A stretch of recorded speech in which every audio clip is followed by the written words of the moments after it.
All set? All ready. All right. I am Alright. ready. Right. Episode 15. First of 2012, 2014, 2014, yeah. There you go. Alright, I'll do a countdown. 5, 4, 3. Oh, wait. Stupid Pamela. Jesus.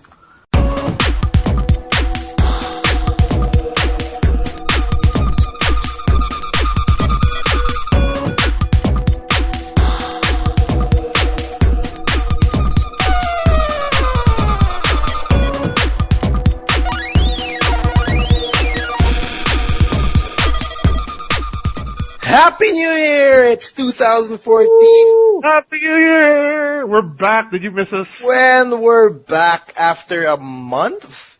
Yeah, a little over a month. How was your holidays? I loved it. What I did had you a get for great Christmas? time. I got fat for Christmas. Did you guys? No, did. I got fat a bit. We all did. Welcome to the Holiday TMG break. podcast. I'm Carlos. With me as usual, Will and Yo. And yep, it's 2014. First episode 15. It's a Saturday. Did you forget to introduce Migs? I did. No, I introduced him. Oh, no, you're... Hello. Why? I introduced him. I think your mic got eaten out by Will's audio. Yeah, Oh, whatever. Thanks, Don't matter. Well, Skype. Mig's here. Miggy is here. Hello. Will is here. We're complete. It's a new year. It's a new year, and My Christmas is awesome. Your Christmas, how was your vacations, guys? it was Good. a lot of eating, and Right. mostly a lot of eating, but overall pretty good. Went out of town. I was in Dumaguete for a wedding. That was nice. And now we're back here, back to the grind, back to work. But overall pretty fun, pretty relaxing holiday. Yeah, same here. I went to another country, checked out Taiwan, checked out the gaming scene there. It was awesome. Did some sightseeing. That was really fun. A very quiet New Year for me, because apparently Taiwanese. Were you in Taiwan for it? Oh, they don't allow fireworks there or something? No, they don't allow it. I mean, there's fireworks, but they don't celebrate it. I mean, they have Oh. Chinese. Ah, that's right. They celebrate Chinese Yeah, New Year. so like I literally had a silent New Year, which is fine with me. Like just a couple of family, and then with my dad and all that, and just silently, moved on to the New Year. It was pretty cool. How's you, Mig? How was your vacation? It was Mickey. cool. I went to Clark for Christmas Awesome. and Quezon City for New Year with family. But thankfully we're now. I don't know. I've been itching to have another podcast. It's actually been so long. So, who wants to start off the first impressions for this year? Like, I have a lot to talk about. First year, actually, this is an exciting year because it's the first full year for the PS4 and Xbox One. Yep. We're probably going to see the transition already away from the last gen, which still feels like the current gen to me, honestly. Yeah, it's very hard to say competition or. I'm still having next. a hard time calling Xbox 360 and PS3 last gen. I'm still Yeah, not I getting don't- used to that. I don't think I'm in that point yet, as much as it's officially in that area already. But yeah, PS4, Xbox One, sorry. Yeah, and then of course it's going to be interesting to see. This is supposed to be Nintendo's time to like bring the Wii U back, man. They've got a lot of stuff. Oh yeah, we have a lot coming up. They got Donkey Kong. They've got Smash Brothers. Hopefully a Metroid, a Zelda, something. So hopefully we'll see that this year. Now, hopefully, I see them doing something great We for this. may have even the new entrant into the console wars. It's Steam, Valve. Might be a big player. We'll see. Yeah, it's actually the Steam machines. Yeah. But before we go into the whole discussion about the Steam machines, who wants to talk about the impressions first? Games played. I've been playing a lot of stuff. Yeah, I've been playing a lot. I don't even know where to start. Well, first of all, thank you, Steam, again for a wonderful winter sale. My wallet is crying, but Hey, I Well didn't worth buy a it. single one from them, but I still have games to play though. good for you. I bought a lot. You bought a lot. I mean, let's talk about something we both played. We played Gone Home. Yes, Gone Home. That was a interesting experiment. I don't want to call it a game as so much as it is just. Well, it is in a way because there's some very simple puzzles like finding a key or finding a certain thing. Well, I can't really consider like what those kind of puzzle elements in Gone Home actual puzzles, because it's more like if you paid attention, you'll get the code. Pretty much. Yeah, that's true. I'm sure I missed it a few things. I have to play through it again. I don't know how much the story differs on the second playthrough. But I thought it was a very interesting way to tell a story in a game. I mean, Definitely. there's literally no conflict at all. It's just a purely exploratory game that is in a house. You know? Yeah, and it's pretty much like it's a great it's a great experience really, because it's depending on how curious you are about the environment you're in, that pretty much determines how much you'll have fun with this game or how much you'll get out of the experience. The more you explore, the more you look around the cabinets, the notes, the more you'll actually appreciate what they're trying to do in this game. Or even like picking up those items that have no real value, but you just want to like pick it up to look at it and like and if when you're going into the game, I actually thought that like when I picked up a bottle of shampoo, I was like, okay, this might have, because it's very detailed. Like it has like the name, it has like yeah, you can read the shampoo bottle. I know. I was like, okay, this might be useful later. I don't know, but I'll just read it anyway. So I read the bars of soap, I read the shampoo, and then the tissue boxes. Like you can touch anything in that game, and I actually appreciate that kind of detail, which really works in their favor in what they're trying to do. And for me, when Gone Home, when I entered that damn empty mansion, I was completely curious of what the hell happened.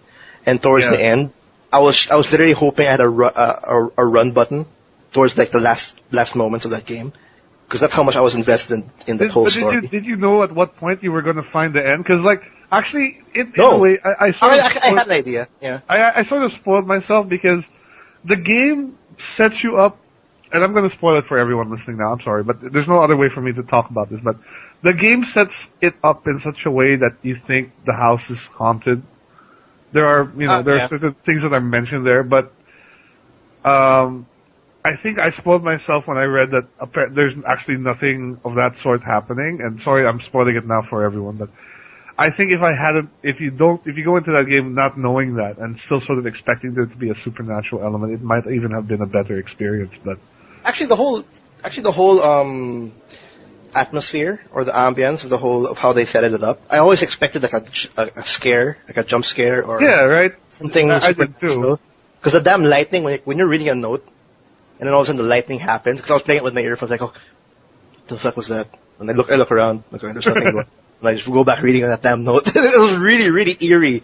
But I actually appreciated the kind of experience. It's 3 hours long. It's a great game. I understand now, and I kind of consider it as a 2013 contender for a good game, for best game. But I also understand the people on the other side not kind of disappointed in a sense, because you're technically shelling out $20. Yeah, for what experience, it is a little pricey, which is why I'm glad I got it on sale. Yeah, so I got it on sale. I don't feel like I really got ripped off for that. Mm-hmm. Is there anything else you want to mention about it? Not about it. It's definitely worth to check out. If someone wants something completely new or just an amazing way to tell a story, do definitely check it out. Just try to pick it up when it's on sale, because I think $20 is a bit too much. But it's definitely something worth checking out. The other game I want to mention we also played. It's another indie. Another indie title, Papers, Please. Yeah, Papers, Please. That's a fantastic game. It's a really good game. I really love that game, actually. It was really good. It's one of those games where you press play, and all of a sudden your whole afternoon disappears. And exactly. You notice you're smiling the whole time, because, like, I never thought that being I don't know. You're an immigration officer, basically. Yeah. I'm the guy who checks up, like, asks you to take out the cap to see if it's actually you in the passport, stuff like that. And I've never been so addicted to that kind of gameplay before. Checking the notes, being so specific. And it's surprising how much of a story is in it, actually, Like, yeah. And then your decisions can actually affect your story. Yeah, exactly. which is weird. Because I think there's like 13 endings in that game, and depending on what you choose, what you decide. Yeah, I mean that's kind of stretching it. I mean, some endings are like you run out of money and you die. You know, like True. All of them, all your family members die. your whole family members. Which happened in my first playthrough, by the way. I was just not performing really well. They just like, my son got sick. I'm like, sorry, got no food for you. I mean, no medicine for you. We keep going on and on. But yeah, technically, your performance in your job, it all depends on, like, if you, of all the processes you do, it all depends on your cash out in the end. Mm. So it was just funny because, like, if I take too damn long on this one paper, and then in the end I only took care of like 10 people. Like, all of a sudden I can't pay for my electric bill, I can't pay for my food. Yeah, so there's an element like you gotta rush, you know. Yeah. And then like towards the I didn't finish the game yet, but towards the end, like, more elements come in. You can actually move into a new house. People try to bribe you and stuff like that. The gameplay doesn't get dull at all because they always especially in the later levels when they have like 10 different papers you need to check, like. Yeah. And then actually you feel like you're getting better at it. You actually know what to look at, and then you know how exactly. Actually, past a certain point, I had already kind of memorized some things, like for example, like what are the relevant, like, the issuing cities for certain countries? Like, I kind of knew that by like, oh, it's here, that's correct. You know, I already kind of knew it. So I didn't have to check on that. You don't need to bust out the guidebooks for... The guidebook, no, not at all. Like, the only time you actually need to bring out the guidebook is if you want to bring up a discrepancy. So that was the only thing that took kind of a lot of time. But I like the fact that you actually have a space where you can put all your documents on when you start laying it out and what you want to look at it, what you want to prioritize first. And it's nice that it's like an actual desk, right? Like, so. Yeah. Like, it kind of mimics how messy your desk would really be. And you can actually buried under all the papers. Yeah, towards that, like, after a couple, like, towards like midway in the playthrough, all the papers you have to check and all the papers that you require to check, you really feel like you have your piles of papers, like, it's cool. Like, oh god, I feel stressed. Like, damn, this job. And there's even a point where you can actually shoot somebody. You can there's a point when people try to jump the border. That was hilarious. You can either use the tranquilizer or the actual live rounds, which is I think it's a great game. It's like, I didn't think that something like this would actually click. Because seriously, border patrol officer checking notes, checking if he's male or female, stuff like that. I hate the fact that I got like penalty because I didn't check the gender. Like, the passport says female, it's actually a male. I didn't know. And sometimes it's tricky because, like, it looks like a girl, but then the passport says male, and you have to take that X-ray scan. I know, yeah. And then you see they have a dick, and you're like, oh. I know. Okay, fine. You are rejected. Denied. Get out of here. But it's definitely a good game. I urge you guys to check it out. Like, just don't get turned off by the fact that it's just checking papers. Like, it's more than that. It's actually a lot of fun. I also thought that it might not be a good game or something, just checking papers. But no, once you just start your first playthrough, you actually get sucked in. Yeah, and it's a game you can keep playing, like, you know, over and over again. Like, I don't think the story changes too much, but like, it's always you know, the challenge doesn't get old. True. Of making sure all the documents are in order. And you really feel it. Like, if you make a mistake, you actually at the end you're dreading that little fax machine noise that's coming out of. I know. Every time you pass it, and then like, you were kind of not too sure if it was right or wrong. You watch it until the facts come in. If it doesn't come in, like, okay, it was right. Okay, cool. Next. Yeah. It's a great game. I love that game. I also picked it up for cheap. I wish, like, it's definitely worth full admission. Like I said, I didn't buy anything in the winter sale. I got Gone Home and Papers, Please in Green Man Gaming. Oh, okay. Because, like, when I got home from Taiwan, that was the time I could start buying stuff because I wanted to. I didn't bother to look at the winter sale because I didn't want to spend. But when I got home, I finally looked at it, and there was no Gone Home, there was no Paper Please on the list of, like, the discounts. Thankfully, Green Man Gaming had it, so I picked it up, and then I dumped it on my Steam. Definitely worth the purchase. Who else has something to talk about? Migs, what have you been playing? I haven't been playing anything new lately, but I subscribed to PS Plus for 3 months earlier Oh, this month, so I got a ton of games. That's what have not. you, what have you been checking out with the whole PSN Plus service? I still have a lot of stuff to finish downloading, but I've been replaying DMC, the remake. Oh, you played that before. Yeah, Oh, I played Devil it May. earlier last year, and I'm Oh, playing it again because it's that just was, fun. that was a cool game though. It's a Like, nice game, yeah. I Combat don't is know. fun. Combat's fun. Was it a good reboot? I think it's a good reboot. It's an okay I don't story. understand. Yeah, people were just all pissed off that they the redesign of The Dante was so redesign, yeah. drastic. Everybody just hated the redesign, but nobody like complained about the actual game. Yeah, I'll have to admit, I was also one of those people like, oh my god, it's a horrible design of Dante.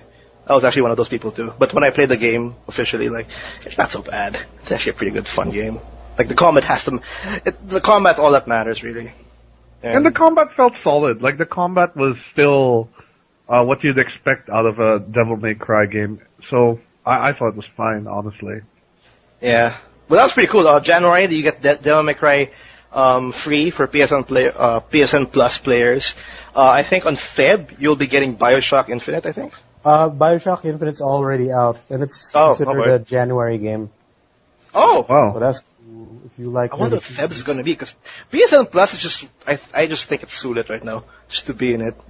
Jesus Christ, the number of games you can get out of that service. Jesus. But I just want to get a PS3 and then just subscribe. I don't have to buy games anymore. Just get a PS3, subscribe. You got games to play. I also want to mention another game aside from all of that. Where's my list? Because I played a lot of games. I actually bought a couple of games in Taiwan as well, like really old ones. Yeah, Um, that's cool. I bought a bunch too. I bought some on Uplay as well. I bought while you're looking for your game, I bought Call of Juarez Gunslinger, which is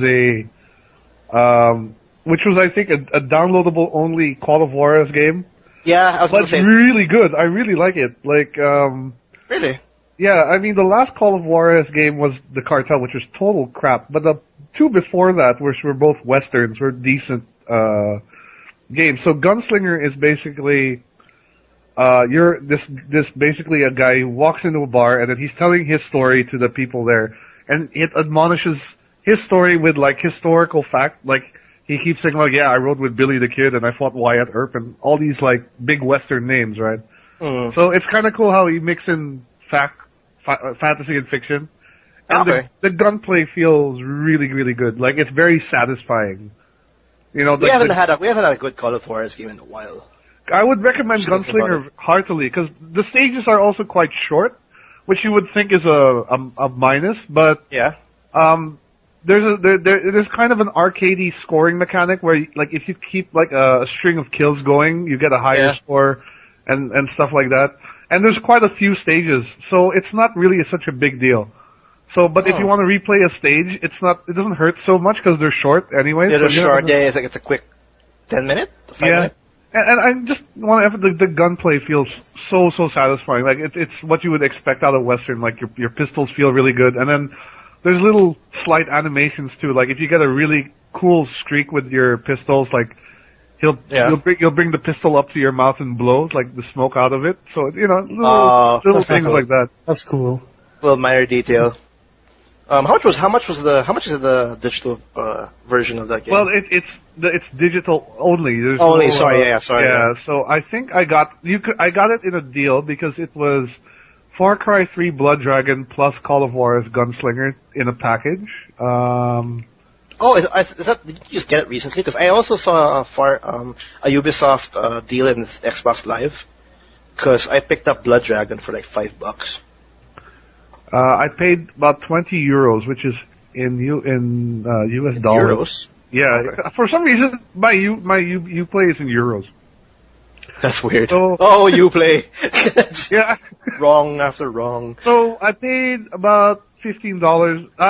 It's about $30 US for Far Cry 3 Blood Dragon and Call of Juarez, so about $15. That's not so bad.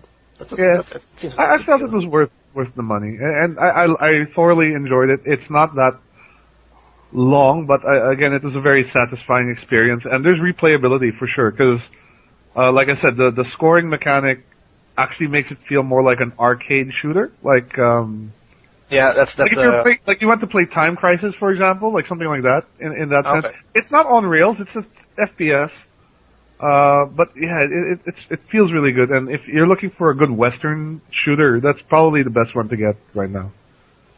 Awesome. I want to mention real quick. I got a couple of games in Taiwan. I picked up BioShock 1, BioShock 2. It was like I only got it for like 300 Taiwan dollars, and that's pretty much if I convert it to pesos, that's only 400 pesos. I'm talking about original copies, okay? BioShock 1, BioShock 2, and I got it. And I've always wanted to have a copy of it because good games. So good copy. Good games, yeah, and I would like to have the whole collection because I'm really a huge fan of BioShock, so I picked it up for my 360. I also picked up Silent Hill Downpour because I've been looking for a damn copy of that game. Can't find it anywhere in the Philippines. I don't want to talk about it too much. I just want to. I finished it. Kind of disappointed. What else did I get? I also got Shadows of the Damned original for only 300 pesos. Like, God bless the Chinese for just throwing out stock. Like, literally, it was not a second hand. It was just a copy that's sealed. And it was just in a pile of boxes. And it just said there $200. I'm like, okay, let's get Shadows of the Damned. Picked it up. Cool game. It's a pretty cool game. And another thing I want to talk about, like, real quick was, because Lightning Returns, Final Fantasy 13 came out, like the demo. Oh, okay. Oh, it English did? demo. It did. I got shocked too. It came out like 2 days ago. It's up now for, I think, Xbox Live Gold members. You can check it out. It's a pretty quick download. I am not getting that game. I'll just say that right now. I'll not get it. It's like, I don't want to diss it so much because it's a demo. But from what I've seen, in the previous game, and from my experience of the first game, like it's literally from like downhill, and then now they just decided to jump off a cliff. I mean, seriously, it's just horrible. I don't like the combat. It feels really weird with just lightning. The story seems like it's confusing. It's going to be more confusing the more you play as you pick up Lightning Returns. I'm not going to pick it up. It really feels like Final Fantasy X-2, the whole dress-up thing. Oh boy.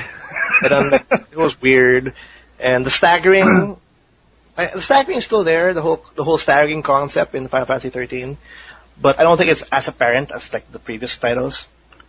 Like you can just smash the hell out of the buttons and then you pretty much succeed. Right. The demo's pretty short. It was like pretty much one segment, like maybe give or take 15 minutes. And you'll get a sense of the combat right away. You'll get a sense of how you move around the game.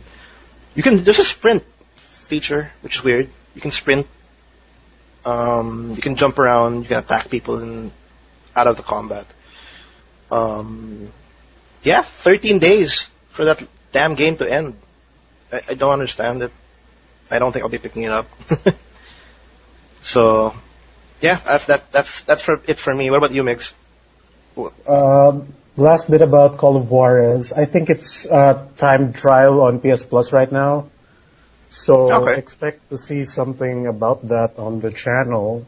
Oh, someone's gonna play it. You're What gonna channel like is that it. again? You're gonna like it. Do a little bit of advertising towards I played the Cartel, dude. That game sucks. But Okay, no. since The you cartel said was that, terrible. since you said that Gunslinger is better, I'm gonna give it another shot. So Yeah, because I wasn't kidding. Like we haven't had a good Call of Juarez game in a while. Or a Because good Cartel was Western, bad. a good Western game in general. Like I think the Red Dead Redemption is the It was first. the last one, or the first one actually. Or No, the last, the I first one. actually liked the other two, the first two Call of Juarez games. I mean, how can you go wrong? The first one, of course, you played a badass priest, which who ex outlaw turned priest who goes back to being an outlaw to find something. It's pretty cool. That's a pretty cool starting story. Though. Yeah, exactly. So I mean, like one of its weapons is like normally it's dual pistols, but you can bust out a Bible and like start reading verses from it while shooting people. It's crazy. Wait, the pistol was within the pilo? No. I said like it's two hands, right? You got the akimbo pistol. But Okay. the option is you put one pistol away and take a crazy. Bible out. So you're shooting with one pistol and reading from the Bible with the other. It's funny. That is great. That is fucking awesome, yeah. Speaking of which, one last game I want to mention I've been playing is the DayZ, or is it pronounced DayZ? Or DayZ. DayZ, alpha Yeah, release. The standalone. It's buggy as hell, but like, my goodness, for those who don't know what DayZ is, it was originally a mod for Arma 2. Yeah. Where it's basically a post-apocalyptic zombie survival simulator. So you spawn in the middle of nowhere, basically. You got nothing except a flashlight and like 2 cans of beans. And you don't know what to do. You just gotta wander around, you gotta look for stuff. There's zombies around. But it's not so much the zombies which is the danger, it's other players, because other players can just kill you and take your shit, and it's permadeath. So once you're dead, you're dead. You have to make a new character. And I have to say, it's quite a weird experience. Like, I've seen some, like, if you've been reading some of my Facebook posts, I've been posting a few, like, little tidbits of my scenarios. Experience. Yeah. So I'll just recount one of them here. Like, the first time I logged in, I walked toward the kind of barn-looking area, and I noticed there's a lot of corpses there of other players, and they're wearing newbie gear, like what I'm wearing. So I was like, oh crap, there's like, someone here is like killing newbies. Right? So I go in, and in the corner of my eye, I spot this dude wearing a bike helmet and like a fire axe. Alright. So I'm like, oh shit, okay, that's probably the guy who's doing it. So I'm just gonna like try to sneak around him, and he gets to jump on me, and he's like standing in front of me. I'm like, oh, I hope he's friendly. So I just say hello. He doesn't say a word. He's just completely silent, standing in front of me, like, who are you? What are you doing? I'm new here, and etc. And then he kneels down, takes off his shit, and puts it on the ground. I'm like, are you giving this to me? He doesn't say a damn thing. And so I'm like, okay, he's probably just giving it to me. So I just pick it up, put it on, and I go on my way. And then like, but another kilometer out, like, he comes chasing after me and starts punching me. It's like, so I take out the axe. So I take out the axe he just gave me and smash his head in. And then, like, what kind of game is that? This game's so messed up, but. I think with that scenario, people are messed up. They give you the stuff, and then they have a second thought, like, wait a minute, I just gave him everything. Yeah. He runs in. Punch me. Yeah, exactly. And then when I logged back into that, to keep going, I could just read I should probably write a diary on the site regarding my experience. Yeah, your misadventures in DayZ. I don't understand the appeal of that game, seriously. Well, it's very tense. Like, you can play it with other people, and like, there's no like global voice chat. The voice chat is based on distance. So, like, if you're on the other side of the map, I can't hear what you're saying, but if you're right next to me, you can hear it. You can hear it, right? So it's kind of like cool. So it's sort of like you gotta stick together. You gotta. But I guess the thing is without real consequences, because like you can just make a new character right away, and you just have to scavenge your shit again. People are not so. There's a lot of trolling, I guess. Like people just killing all newbies they see. I think that's it. I think that's it. That's the appeal. You can actually just troll. You can just do whatever you want. You can mess up people. Because there's really no goal. It's just like last as much as you can. It's a big world with. It's a huge map. That's the thing, though. It's a huge map. So. And the servers can only support maybe 40 people at most right now. Well, it's an alpha, so maybe this will get bigger. I don't know. Well, that's a lot of people already, though. Yeah, it's a lot of. Then again, how big's the map, though? It's huge. Like it'll take you a while to walk. Have you ever played any Arma games before? Like those are like hardcore military simulators. The maps, those maps. I know how big those maps are, and it's actually pretty crazy. They're that big. So and you'll be lucky to find a vehicle in days, or like if you find one, you have to fix it. So, and like it's early access, right? This is alpha right now. Yeah, it's alpha early access. So when it goes full, I already have it, but. Okay, that's good. It's weird. I'm kind of paying to beta test it, but whatever. Yeah, I have a whole completely different opinion for early access, but I think I'll do that for next episode or future episodes. But hey, you're still in that alpha, and yet you have all these stories already. I know. Yeah, that's the amazing thing. Really I'm liking the fact that I have such strange experiences in this game, and I think I'll start thinking about writing this down so I can post it on the sites for other people to read, and hopefully there might be some interesting stories there. How much is DayZ now for early access? I got it on Steam sale, so I don't. Well, let's check right now, like how much it is now. If I wanted to buy it now, Because that'd be pretty interesting if we let's band together and survive the zombie apocalypse. Right now you can get it for. Right now you can get it for $30.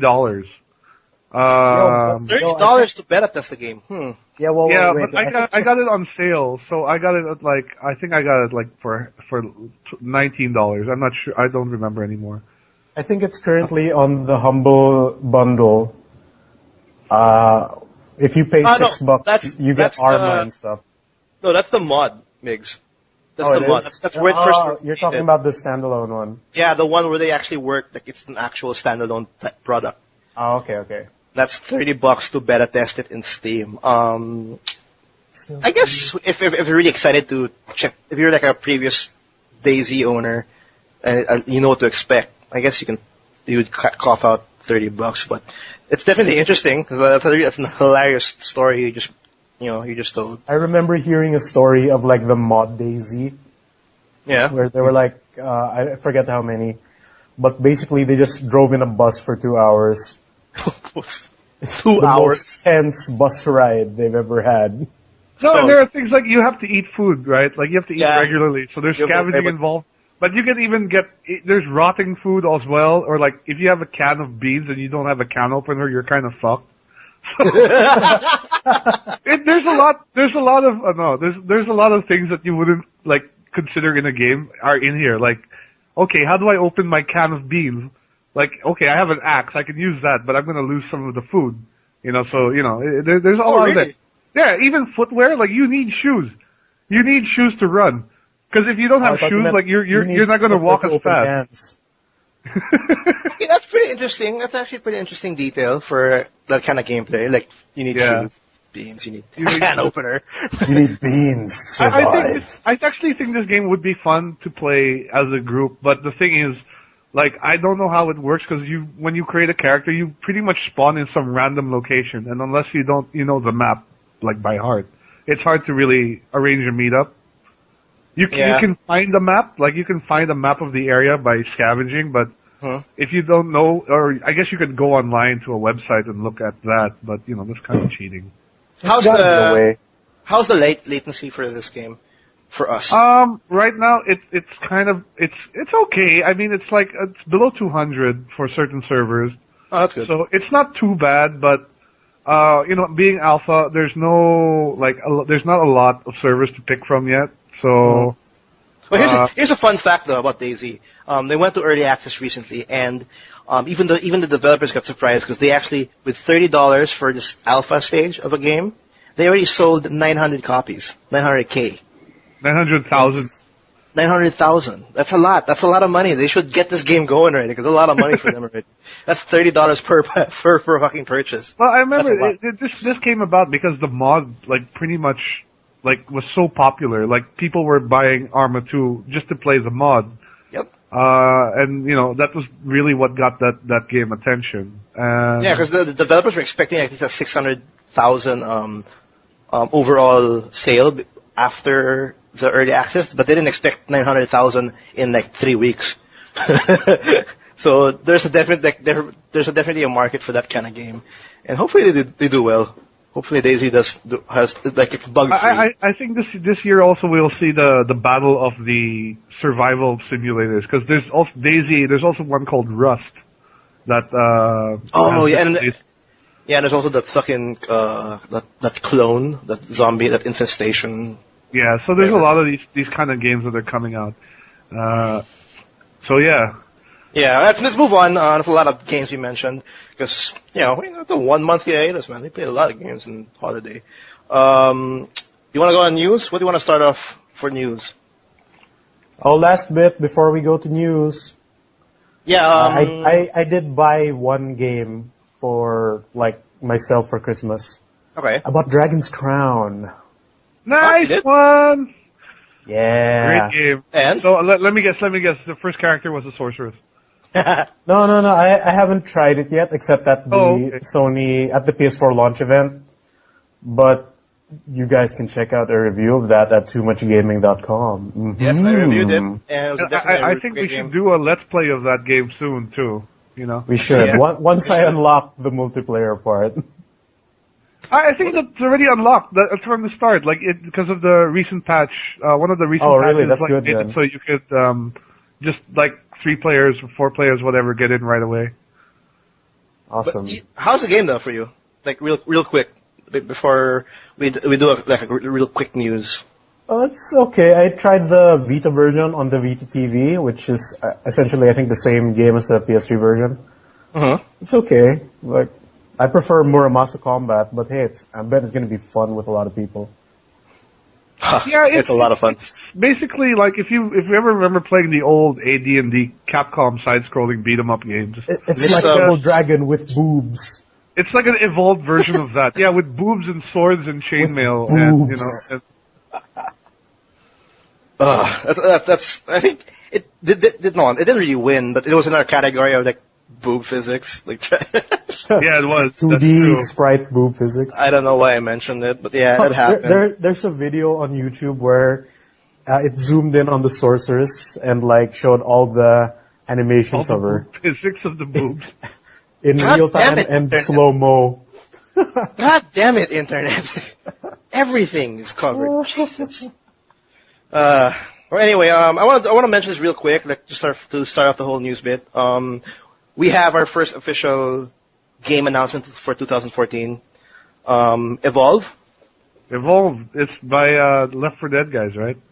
Yep. It's the best way. It's pretty much 4 hunters versus 1 huge monster. 4 playable characters, and then 1 monster, which player controls. And so it's like Monster Hunter. It's like Monster Hunter. It's kind of like the gameplay. Like in Left 4 Dead, there's an option where some players play as zombies, like the special zombies, and others are the survivors. Yeah. Okay.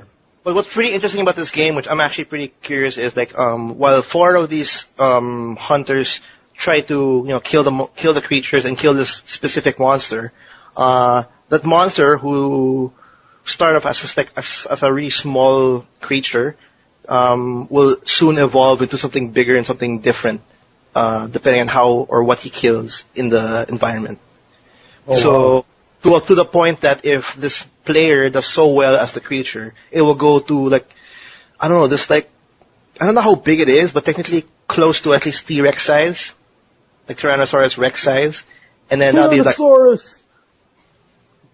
Yeah. And so you're really gonna get that huge? I'm trying to imagine what isn't it the map? No, this is the concept parts, because there's no actual gameplay footage yet. Oh, but okay, basically there's concept none yet. parts. All right. Yeah, it's very early stages. They announced it through Game Informer. I'll throw the link for this episode.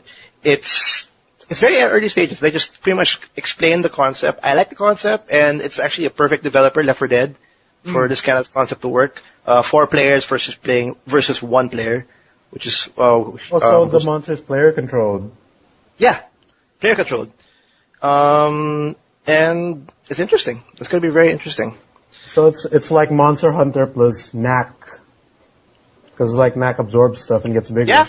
Yeah, I have to accept that. Yeah, in a sense. Cool. Next gen. It's a next gen title. I don't see it being current gen. I don't think there was an announcement for it being on 360 or PS3. Is it coming to both PS4 and Xbox? Yes. All right. And apparently, each hunter will have different classes, and for the monster side, there'll be different kinds of classes as well. Like the first monster they announced was Goliath, which is like a big brute, and they also mentioned that there will be other different kinds of monsters that they can, that the player can play as, because they're expecting for example, this one that they announced, which is the Goliath, which is more of a brute, like a big guy. But they'll also have creatures like an aliens kind of creature, where it's all about stalking. It's all about killing them from behind. Yeah. So it's very different. It'll be implementing different play styles, and by paper it sounds awesome. Hopefully they do it well in terms of execution. And I'm seeing the concept art now of the Goliath, the monster. It's pretty cool. It's nice. It's definitely big though, like the final form of it. Well, again, it's Left 4 Dead, guys. Yeah. They came out of nowhere with a great game, so I have all the hope for this one.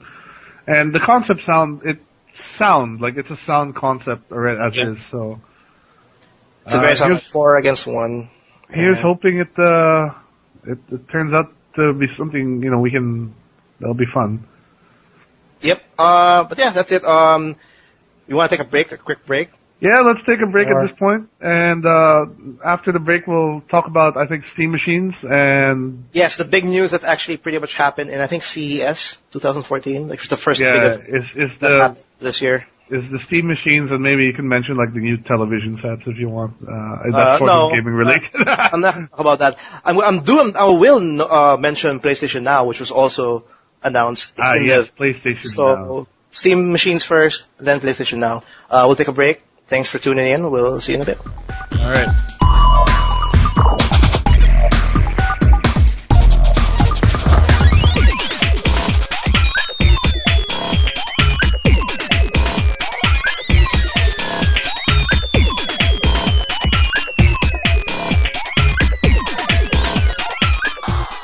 Hey guys, and we're back. We're back. This is the second half. Yes, we're back. Got your coffee, got your peas out of the way. Got your peas out of the way. My coffee's done. Coke right beside me. Ready to talk about video games. Sniffing my Tiger Bomb. Video games. Steam machines. Let's talk about... I have a lot to say about Steam machines. I have a lot to say about Steam machines. I guess we'll have a link down below, which will link you to a couple of the models that were shown at CES 2014. And honestly, guys, the more I looked at these machines, I saw the prices, and I'm like, you know what they're selling? They're selling PCs. They're selling PCs with controllers. Yeah. That's what it is. Like, I saw the prices, I saw the designs, and the designs are so out there for some of them. Yeah, it was so out there, and when they announced the Steam machines, I was excited for it. Like, oh my god, it's coming in. But when I finally see the products like firsthand and the prices and the specs, and then like just like what Will said, it's like buying a PC, an expensive PC. Like the smaller models. The smaller models look like real little cute console boxes with PC outputs at the back. But then the more expensive models. The expensive models look just like PCs. I think at the end of the day, like what you're buying is essentially a PC for your living room with a controller. And there's one good thing, definitely a definite good thing for this is that it's going to, because it's not being marketed as a PC, it will basically mean the console gamer market is going to be this is going to appeal to this is really appealing to them. This is sort of like their gateway drug into the PC gaming, but it's disguised as a console. Does that make any sense? Like, if they're intimidated by a keyboard and mouse, they can get basically a PC, but it's a console, and they don't know it's a PC because what they think they're buying is a Steam box, right? But essentially what they're going to be playing is all the games we have on Steam. As far as I know, it's mostly... Most of the games. Because, well, technically, you have to think that the Steam OS that they're running on is Linux-based, so not all games are still ported onto the Linux system. And so not all the games, but I think when they announced that they have like at least 300 titles already functioning on the Steam OS. But yes, it's a console, but a high-end PC console. It's more like if you don't want to build it yourself, just get this. Yeah, it's very hard. It's very hard to explain. What's good is that they're not marketing it as a PC at all.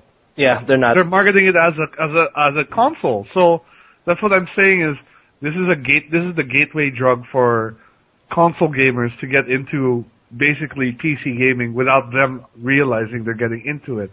No, and then even like Valve was saying we're not actually going against PS4 and Xbox One, which is again another confusing matter. Yeah, because for example, like what if you want to buy the next Call of Duty, but now you can buy it on your Steam machine, which is going to be essentially the PC version of it. And let's face it, the PC version is always the better looking version. I Yeah. wouldn't, if I had a choice, I'd always get it on PC anyways. Definitely. When I saw the 14 or I think 13 or 14 products shown at CES, technically you're buying these technically the Steam machines, what I'm saying, are the Steam OS and the controller. Because aside from that, it's just a setup system or a PC. You know what I mean? It can't be a PC because it doesn't have Windows. No, yeah, you're right. That's what makes a PC a PC. It uses the Steam OS, whatever, that is. But the fact is, I think it's not like you have to develop a separate version for the Steam box, right? You can just get your PC version and put it in there, as I understand it. Essentially a gaming PC without Windows. Exactly. But that's the thing. Like the reason when you buy a regular PC, the reason you pay so much for it is because it's not a dedicated hardware to just gaming. It's based off Windows, so you use it to browse the net. You do your office work on it like that. But this is a dedicated machine, so in my mind, it should be cheaper. So I guess the really high end ones are just using some crazy like quad video card stuff, some liquid cooling stuff inside. Yeah, I mean, did you see the Alienware one? That thing's ridiculous. Oh man, Alienware! I don't understand Alienware. Everything about Alienware is ridiculous. I know. Yeah. I remember they had a thing at one point when like they were going wild over their cable management. They was like hiring origami masters from Japan or some shit to do it. Some crap like that. Okay. Let's do a quick rundown of the units that was announced for Steam machines, because they announced 13 units. So like that's a lot of units. What we're saying is we're not getting like one specific machine. Like different manufacturers are working on it. That's what we're saying. Alienware, 3D Mark. Sorry. There's a lot. There's a huge list. Manufacturers I've never heard of, like Gigabyte, Scan, Digital Storm is working on it. Origin PC, Webhallen. And they all have these units, and these manufacturers have all different specs.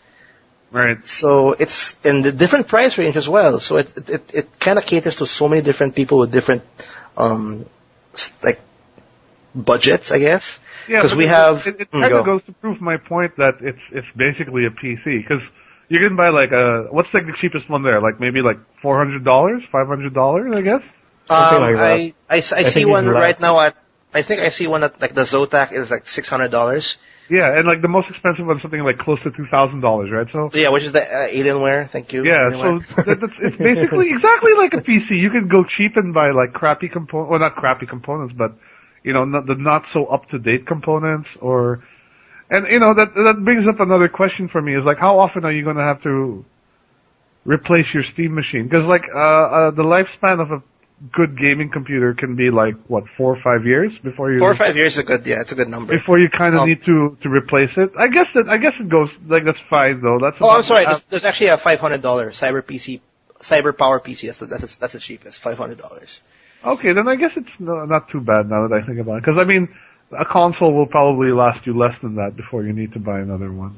But I can say though that like in PC stores and other, like even here or in the US, we never really get those packages that says like just for gaming. You just get this PC. Yeah, we don't. You essentially have to build your own. Because I think that's the opening point for Steam machines, where like you want a PC that's strictly for gaming. And you want to play it on your couch.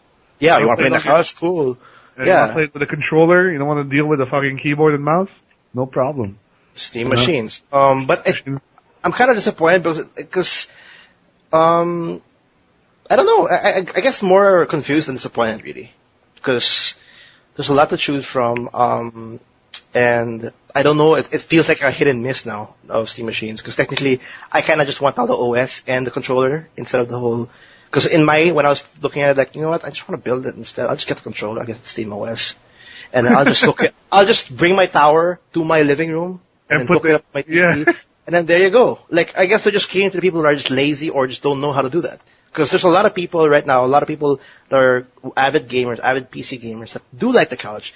You know, just do that whole format of mix or merging their PCs and their I actually had that set up before where I had a media center PC hooked up to the couch, but that was not so much to play games, but it was just to play movies. But you know, it's totally doable. Like if you really wanted to play whatever on your television, you're basically just using your TV as a monitor. So it's not all that hard. But I mean, again, it's proving like this is really for the console gamer who would never consider buying a PC, you know, or just for gaming. So, in a way, I'm hopeful this works out, because what that would mean if it does work out is that these game developers are going to focus again on making, games on Windows, basically, or like PC games, and not making them all totally console exclusive. So, like for example, like how many times have we seen like a great PC console game and then it gets like a really shitty PC port, you know? Sure. So I'm hoping if the Steam machines work out, the developers will be more care into developing PC as essentially the third or the fourth cross-platform. Yeah. You know, so we might get some decent ports, or you know, it might even be like having the definitive edition was on PC rather than on a console or something. The beauty of this whole Steam machines for me is the fact that it's not Valve who's taking the risk, if you think about it. No, they're just selling the OS. Yeah, they're just selling the OS. It's like the other manufacturers that are the ones that are cashing out. And Gabe Newell is rolling in money, you know? Yeah, and like technically Valve is offering this OS, this controller, and this fan base, Steam. Yep. Wow, this many people, this many games running on it. Manufacturers work on something called the Steam machines, and there you go. If it fails, it doesn't matter. Steam will just be there. It doesn't matter. The controller can be it can be used in any other, like the non-Steam machines. You can just use it on your PC, and if you want the Steam OS, you can use it on your regular PC and just convert it. There's no loss, and it's just I like the risk that they're taking, and it's a risk that they're not even gonna. If it fucks up, it won't be that bad. In terms of marketing, in terms of for sales. Valve, I don't think it'll be a big problem because they're good already. They don't need to do anything they're rolling in the money as it is. Yeah, if this fucks up, they just sell out Half-Life 3 and everybody's happy again. That's it. But I'm also thinking that now at this point, other game developers will also be more inclined to make sure. Well, it's already happened. Like 90% of the PC games you buy now on disc will basically install via Steam. You know. But, you know, there's still that 10% who are like, no, we don't want to use Steam. And hopefully this is EA and Ubisoft will say, okay, you guys are right. Get rid of that Uplay. Get rid of Origin. Get rid of Uplay, yeah. Oh, Uplay. Oh, Origin. I hate Origin. But yeah, Steam Machines is very interesting. I'm pretty interesting how it comes out. I think we're going to see the first batch definitely coming out within the year. These 13 manufacturers that are currently revealed is not the first or the last. I mean, it's the first. I'm sorry, but it's definitely not the last. Is what I mean. Is what I am talking about. We're gonna see more manufacturers like going into this whole Steam machines, and hopefully it works out. But when like a couple of months ago I was excited. More now I'm kind of confused. Like even like the Steam controller, I've seen a couple of demonstrations about it. Like that's another thing I'm kind of confused. It really it seems awkward, and it looks awkward. And I think there's a new design of the Steam controller as well. Like they threw away the whole screen in the middle, and they just put buttons on it. I still don't know. I need to use that controller really to get to give a good opinion on it. Yeah. It's. But I've seen a video of someone playing in it, and then he's playing FPS, and essentially it's basically a mouse with your fingertips. It's like you're replacing the X and the Y directional of your mouse with your fingers. So yeah, I saw a video of someone playing StarCraft on that, and Street Fighter 4. Oh yeah, that was FPS. Yeah, like he mapped the buttons to all 6 triggers for Street Fighter, but like the quote-unquote D-pad movements on the touch speaker's nipples seem to work fine. Whatever those are. Like I think he did FADCs and stuff, so. Oh, that's pretty sweet, because FADCs are very accurate. I mean, it's an accurate... Yeah, like, he found it awkward to use the triggers for pressing buttons, but like the movement using the pads were pretty responsive. Yeah.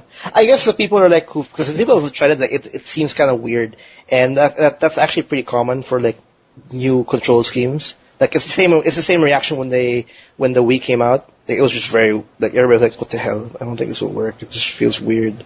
Then you get used to it. Then you get used to it. Because, like, yeah, so I guess when this thing becomes a final product, it's out, people start playing around with it. I guess it'll become like, oh, so this can actually work, and it'll just eventually, you'll get used to it.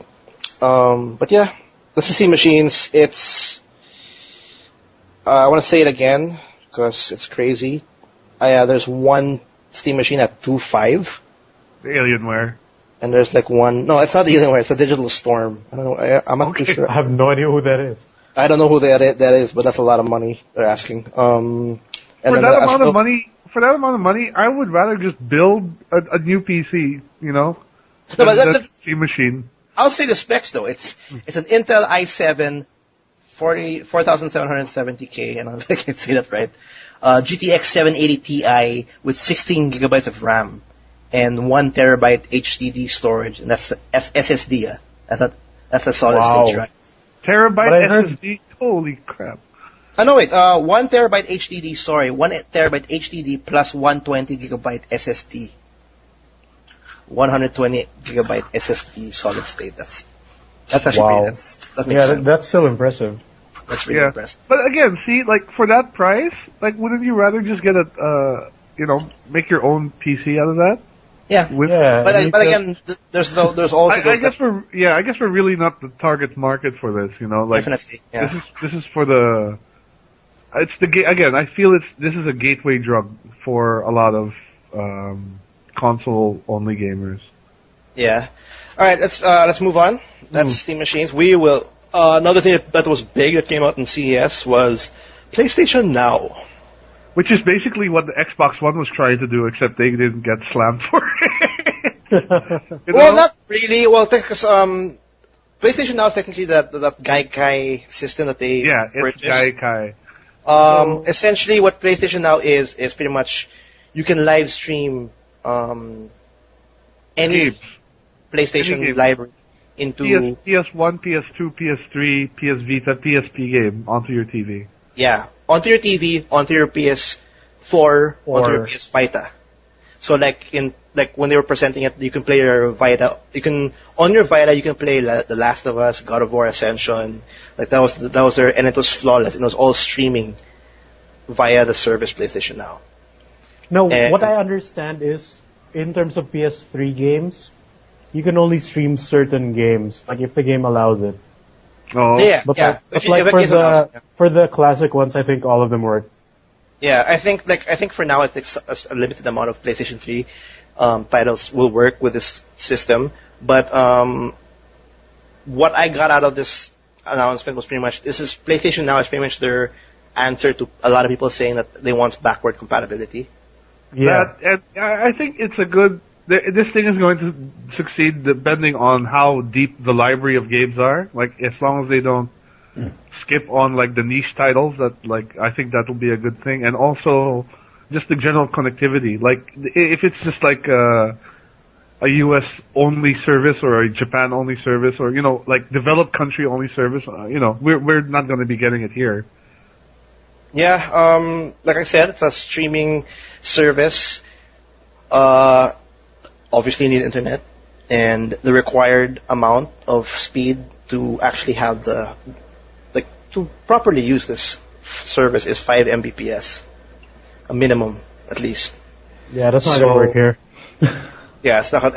Well, right now, yes. Hopefully in years to come, but it's too high. Like I am 3 Mbps right now, and they're asking for 5 just for a minimum. 3 Yeah. Mbps, that's not even consistent for It's not. And remember, Yeah. 5 XPLDP. Mbps is minimum. So minimum. Yeah, it's minimum. So whoever, like, it's exciting to know, like, you can have access to all their PlayStation libraries in all your PlayStation and Sony devices, but it's all coming online through the cloud, whatever that I hate buzzword. But yeah, and it's like what Will said. It's kind of like it's DRM in disguise, if you think about it. Like, if you buy a game through the service, you can only access it through the stream. wait, is it buying a game? I understood. No. You can rent a game. You can rent and buy. Like, it's not all the information has been like announced. Like, what I know is you can rent. You can also buy, but I don't know the details of, like, if you buy, can you download it, or is it all just in the PlayStation Now, or how long is the renting service? Like all those small details haven't been mentioned. Even the price, I'm not even sure if you have to pay for the service. I'm like hoping it'll be in PlayStation Plus, like it'll be part of the PlayStation Plus package, which will be awesome. But if it's another service where we have to cough up maybe $15 a month, I don't know. You know, these kinds of details are not yet mentioned. I also want to confirm that also tablets and smartphones are also being included in this like this series of devices that could use PlayStation Now. So if this does well, like, shit, man, if I have an awesome tablet that plays The Last of Us, which I know will be kind of weird, but if Sony can actually pull something like that off, they're like expanding their range of customers, like, by a lot. If you think about it, because I don't know, that's actually pretty cool. But again, yeah, you never know. I think this is too early to get super excited about it. Like, as much as you want to play your Final Fantasy VII on your PS4, which I don't know why you want to play that, like really old games. But it's pretty cool that we're finally seeing PlayStation's take on the whole DRM, on the whole online thing, and how they're gonna do it. And I think the reception of this thing is not so bad. It's not that. You know what? Why I think that they got a good reception as opposed to, say, the Xbox One, because the Xbox One more or less was the same thing, but I think here it's totally optional as opposed to the Xbox One where it was. Well, it's not the same thing. Kind of required. Well, yeah, but it's like you're required to go online to use your unit.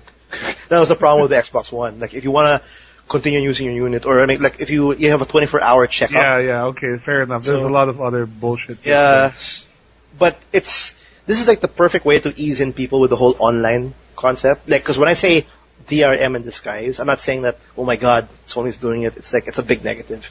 Because no matter what, as the years go by, we'll definitely become more of a DRM only industry. Like, if like so much, it's gonna happen, and it seems like this is Sony's way of like seeping the idea to their market and their consumers.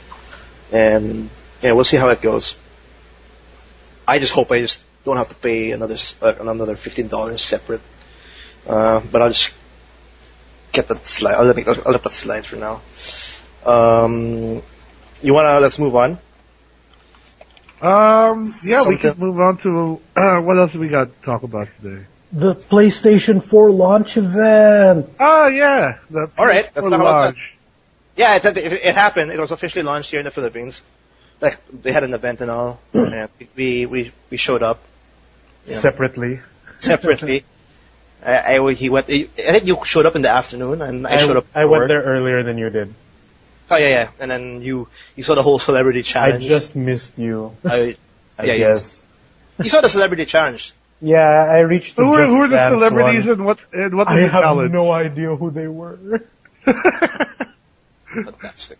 And they were Like, playing Just Dance, I think. Yeah, Day 1 had Just Dance, and Day 2 had, I think, Need for Speed. Oh, Rivals. Yeah.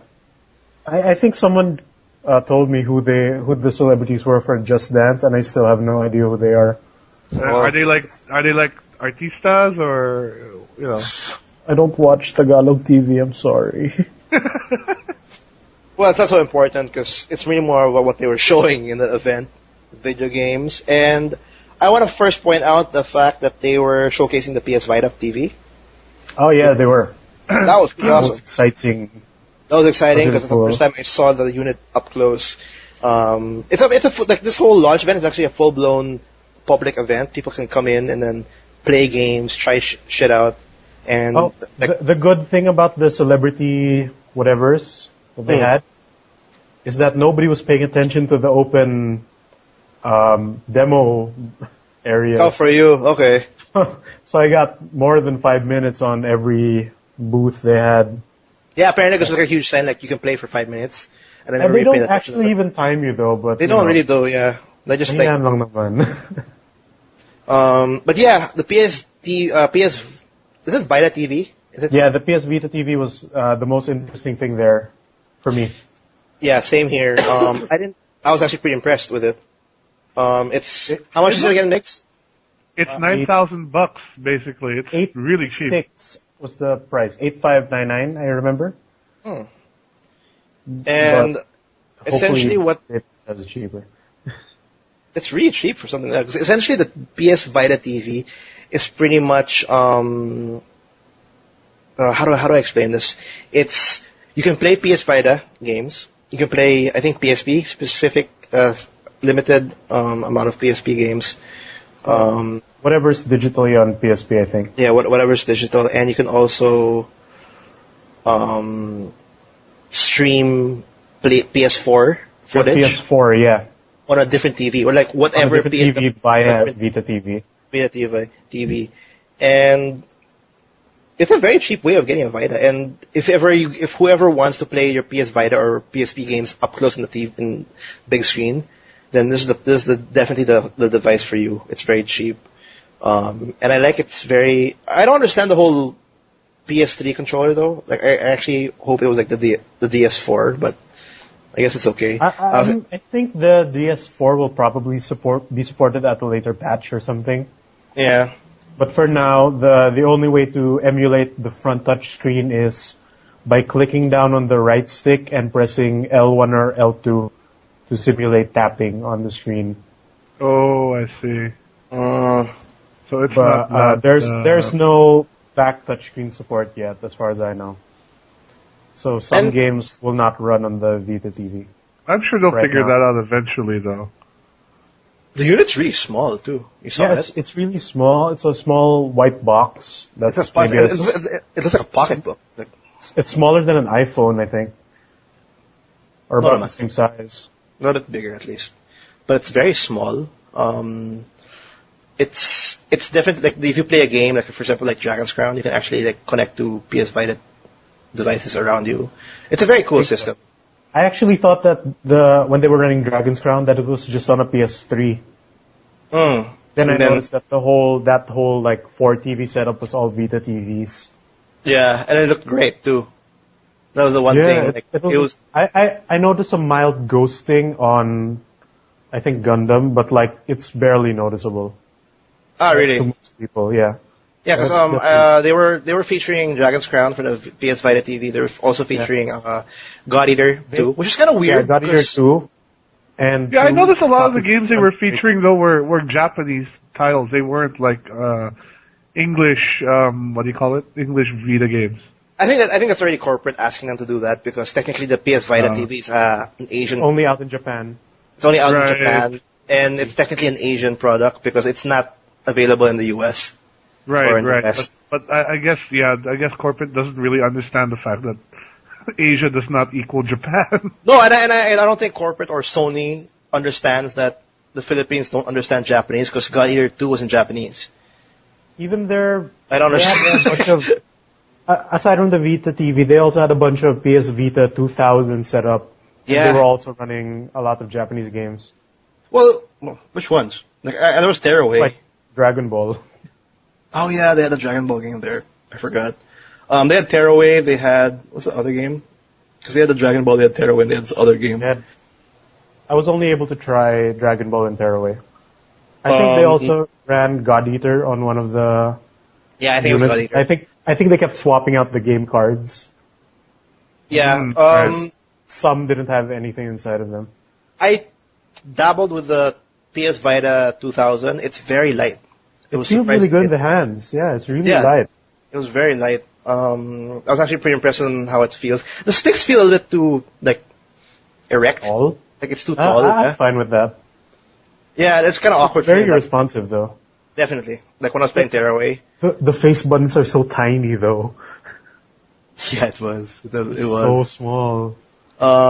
It was priced at 12,000. Yeah, 11 something. Yeah. OLED touchscreen. No, it's LCD for the Vita Slim, but it's a really good LCD. Oh, really? I thought OLED. Yeah. Thousand. That's like the initial reason why it's cheaper, and that's why it has more battery life supposedly. No, I'm talking about the 12,000. The ano nga? Oh, the regular one, you mean? No, because the PS Vita 2000 it's priced at 12 grand.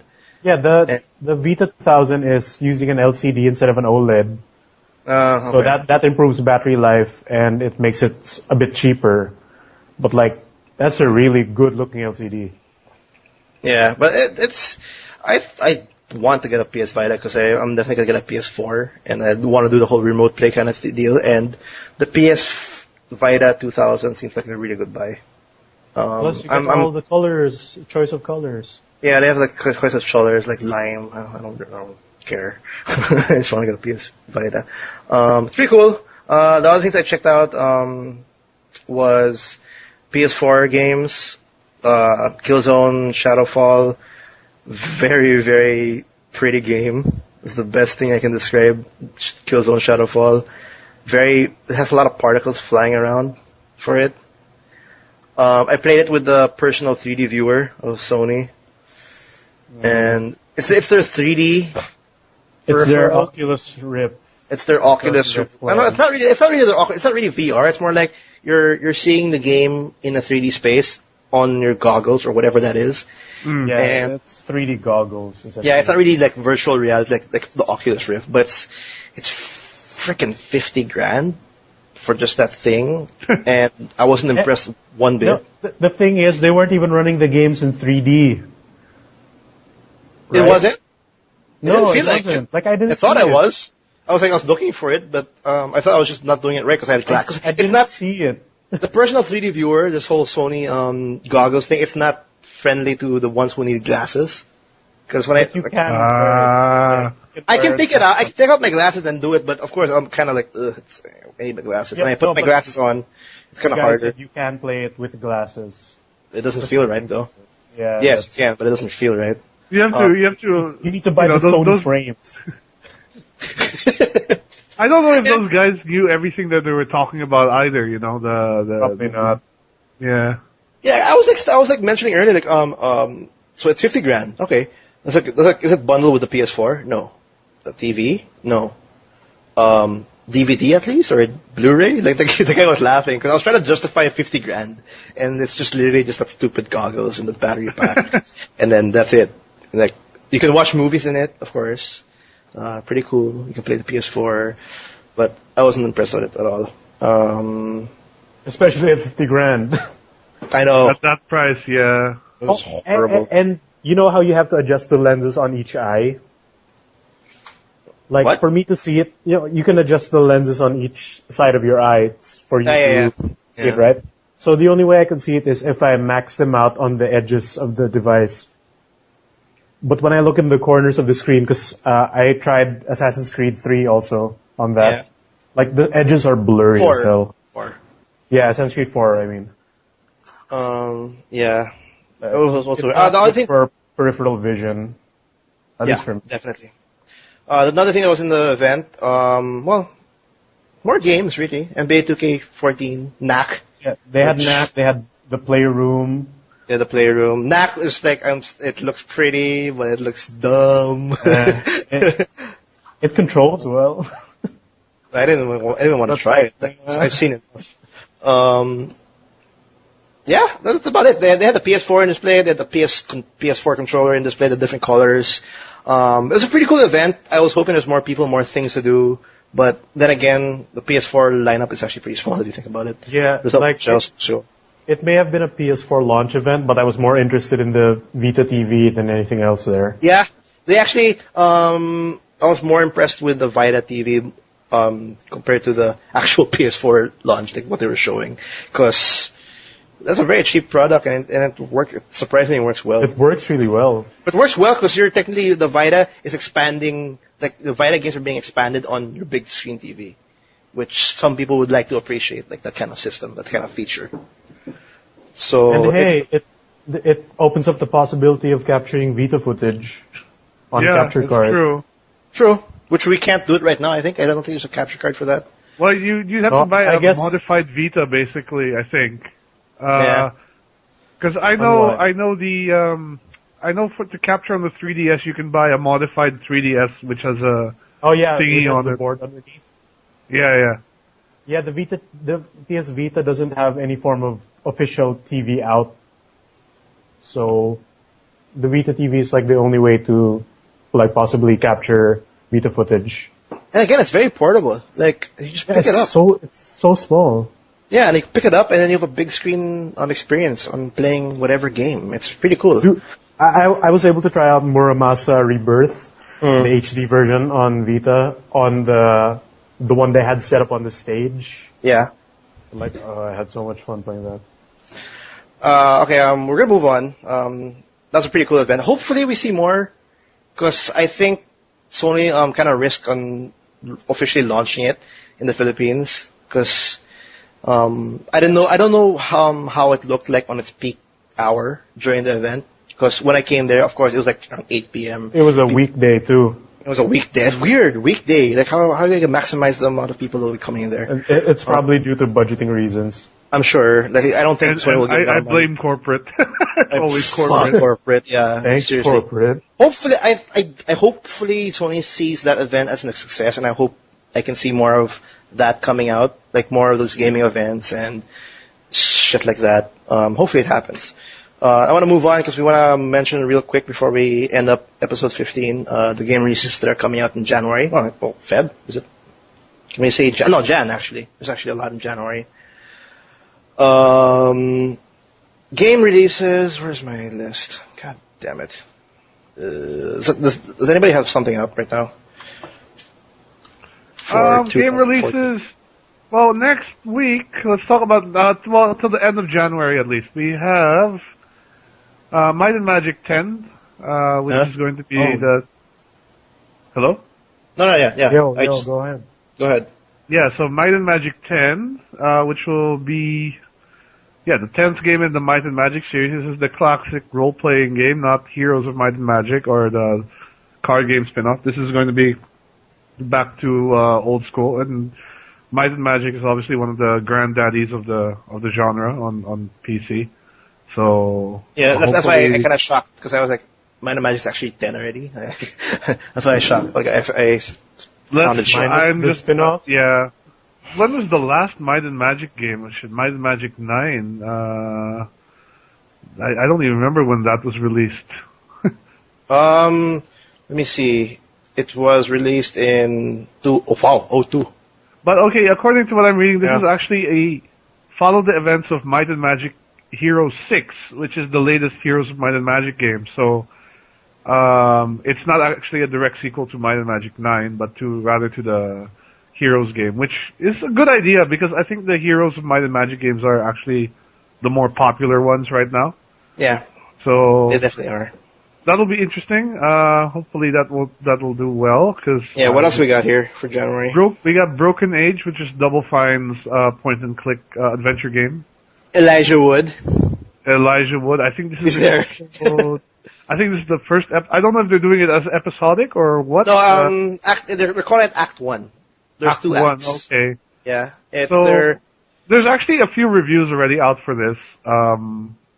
I saw one on IG. Was it in GameSpot or IGN? I didn't. Kotaku. Yeah, it was on Kotaku. So it's pretty good reviews. It's a classic point and click game with a very unique art style, and it's Tim Schafer's. Tim Schafer has been making these kind of games forever. Like he did Grim Fandango.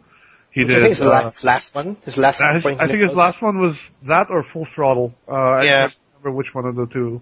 I think you're right. Grim Fandango was probably his last one. Yeah. And he did Psychonauts, he did Brutal Legend. Brutal Yeah, Legend, and the Jack Black game. Yeah, the Jack Black metal Brutal game that Legend. was really That's good. right. Yeah, which I want to play still. It's a fantastic game. He did Monkey Island. He did Monkey Island. This is brainchild too. So going back to his Oh, wow. roots in a while. Tim Schafer. Yep, Shape. point and click adventure. I think this genre has to come back, and hopefully Broken Age does that.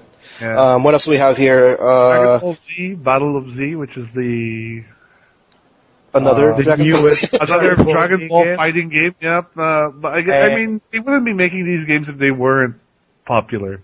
Yeah, it's So- coming out Everybody January. loves it. It's coming out Everybody January loves 28th. it. What else we got But here? I think this is the one game that has the most expansive Dragon Ball roster to date.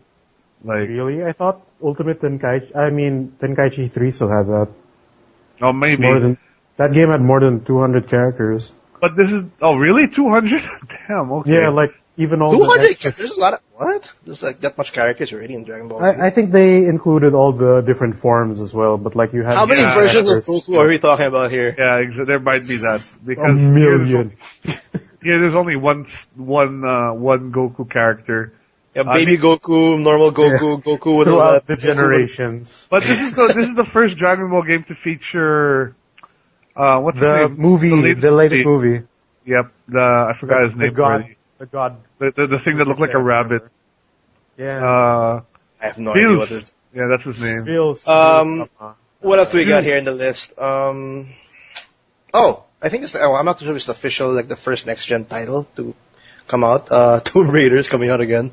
Yeah, the new Tomb Raider Definitive Edition, which I'm not sure if I want to double dip into that because, Is there a It's, I PC think- version of that?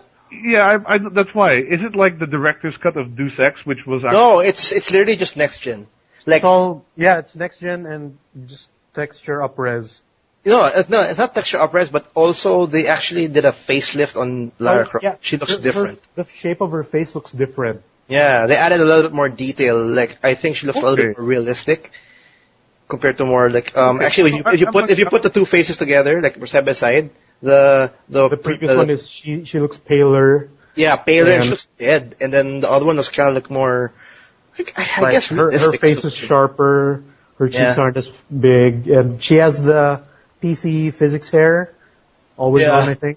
in the Always next on. So version. that's January 28th for you PS4, Xbox One owners who want another game who haven't I'm wondering, played Tomb Raider.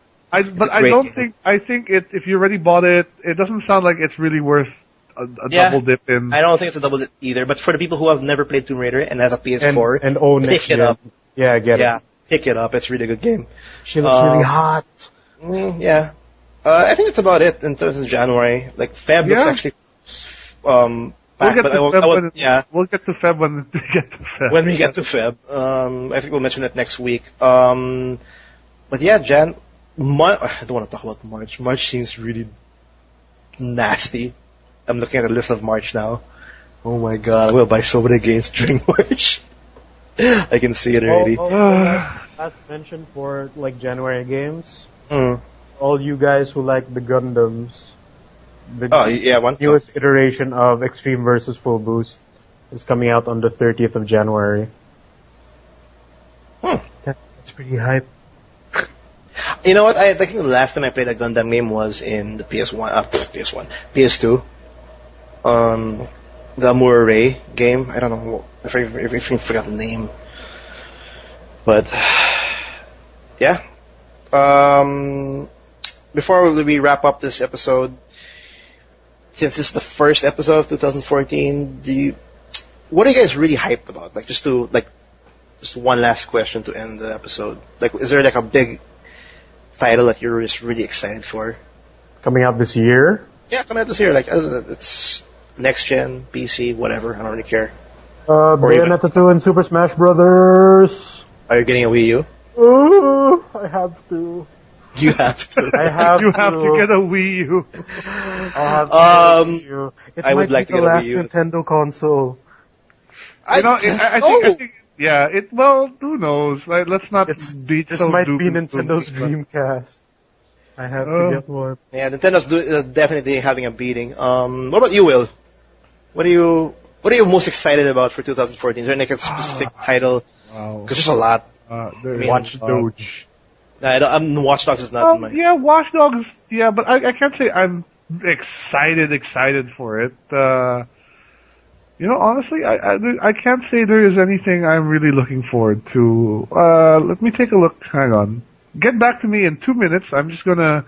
Yeah, well, I'll cover it for now while you look, because I'm excited for 2 games for 2014 because I was thinking about it. I can't wait to get Witcher 3. Witcher 3 is I really wanted that game. It looks amazing. It's now an open world title. It looks fantastic. It's for next gen and PC. I also want to pick up Dragon Age 3, which is again another open world game, another fantasy game. It looks amazing. Okay, I know my answer now. There's quite a few, and it's not Titanfall. It's not Titanfall. Oh. I want to pick up Titanfall. Dark Souls 2. Dark Souls 2. Yeah. That's a good Dark one. Souls 2 for sure.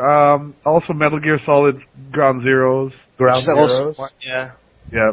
And there is, Elder Scrolls Online is supposed to come out this year as well, but so it's going to be interesting to see how that goes. Bayonetta 2. If I play Elder Scrolls Online, I will definitely play it in first person because of the option. I'm not sure if this is coming out this year, but EverQuest Next, the new EverQuest game. Yeah, that looks actually mainly because I played EverQuest to death when I was when I was first really getting it, when I first found out. I played it from 99 to 2004, and I did the whole MMO thing. I got in a guild, we were raiding and everything. I still keep in touch with some of my friends from that game. So, very touching. yeah, no, but that's why I have a vested interest in the EverQuest franchise. So I'm very curious to see how that works out. Yeah, it's actually. And the rest of The Walking Dead season 2 as well. Oh yeah. Oh, I'm also gonna toss in The Wolf Among Us because that's actually a pretty cool game. I played it. But yeah, we have to wrap up this episode. Yep. Do check us on our site www.toomuchgaming.com. Check out Miggy's. You have a lot of videos already. I just got your tweet. Tweet right now. You saw that? I just saw it. Yeah, you have 600 videos. 600 videos. Yeah, you gotta celebrate on that one. That's a lot of videos. He has a lot of Let's Plays. He has a lot of. We have some video game reviews, hardware reviews, the works. But yeah, thanks for tuning in. We have a new episode every week. Every Tuesday it comes up, and again, thank you for sticking around for this long. That's it. Last words before we sign off. Go to our website. Yeah. Okay. TooMuchGaming.com with the 2, the number 2. All Thanks, right. guys. We'll see you guys next week. Take care. See you guys. Bye-bye. Video game.